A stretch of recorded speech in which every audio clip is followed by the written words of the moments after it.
জি বাংলার একটি চর্চিত ধারাবাহিক হলো ইচ্ছে পুতুল। মেঘ, ময়ূরী, নীল এই তিনজনকে কেন্দ্র করে এই ধারাবাহিকের সূচনা।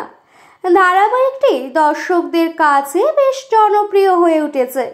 বর্তমানে দেখা যাবে মেঘ আবারও নীলের প্রতি দুর্বল হচ্ছে, আর নীলও মেঘকে আপন করে কাছে ডেকে নিতে সর্বদা প্রস্তুত। ধারাবাহিকের এদিনের পর্বে দেখা যাচ্ছে মেঘের রাগ ভাঙাতে নীল পৌঁছে যায় মেঘের বাড়ি। মেঘের বাবা মেঘকে গিয়ে বলে নীল দেখা করতে এসেছে, বেশিক্ষণ সময় নেবে না। মেঘ তার বাবাকে বলে, কেন চলে যেতে বললে না কেন ওকে? নীল কেন আমার মনকে বারবার দুর্বল করে দিচ্ছে? এতদিন ও আমার সাথে কি করেছে তা তুমি জানো না? তারপর আবার ও কেন আসছে? দেখা করবে না বলে জানিয়ে দেয়। অন্যদিকে ময়ূরী নীলকে আবার বিষিয়ে দেয়। সে বলে, তুমি আবার এ বাড়িতে চলে এসেছো মেঘের পায়ে পায়ে ঘুরতে। তোমার কি মনে হয় ও আবার তোমার কাছে ফিরে যাবে? মেঘ তোমার জন্য তোমাকে বাঁচায়নি, ও নিজের মান সম্মানের জন্য তোমাকে বাঁচিয়েছে।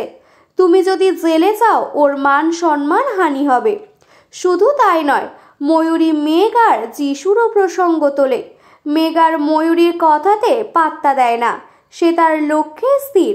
আর মেঘ যাবে না বলে দেওয়ার সত্ত্বেও যাওয়ার ইচ্ছা প্রকাশ করে। তার মনে ইচ্ছা জাগে নীলের সাথে দেখা করার। তারপর নীল যখন বাড়ি থেকে বেরিয়ে যায় তখনই মেঘ এসে নীলের কাছে পৌঁছায়। এখন দেখার কতটা ভালোবাসা বাড়ে, কতটা আগের মতো সুসম্পর্ক হয়। শত্রুরা তো সবসময় মুখিয়ে রয়েছে ক্ষতি করার। তারা কিছুতেই মেঘ আর নীলকে ভালো থাকতে দেবে না। আর তাই ময়ূরী রূপের সাথে মিলিত হয়ে আবার একটা নতুন ছক কষছে, যার এক ঝলক আমরা নতুন প্রোমো ভিডিওতে দেখতে পেয়েছি।